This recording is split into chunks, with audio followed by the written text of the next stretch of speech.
Friends, weight loss करताना प्रत्येक वेळेलाच कच्च्या भाज्या किंवा नुसतं सूप पिण्याचा खरंच कंटाळ येतो बरं का.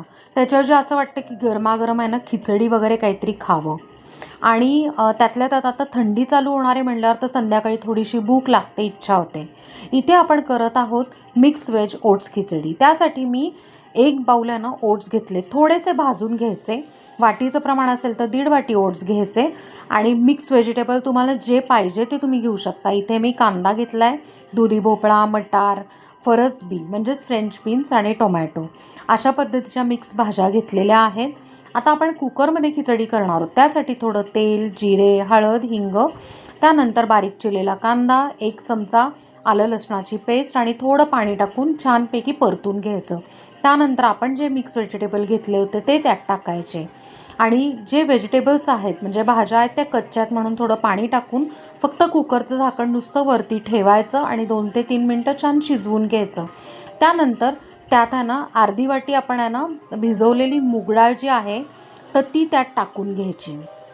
ती पाण्यासकट टाकायची. आता अर्धी वाटी आपण मूग डाळ भिजवली की 3 पाऊण वाटी तरी होते.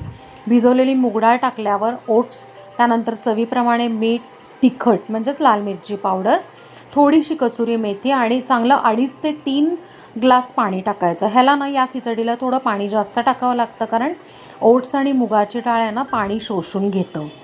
आणि त्यानंतर मग छान उकळी आली की बारीक चिरलेली कोथिंबीर घालायची, कुकरचं झाकण लावून घ्यायचं आणि छान 2 ते 3 शिट्ट्या करून मस्त खिचडी तयार करून घ्यायची.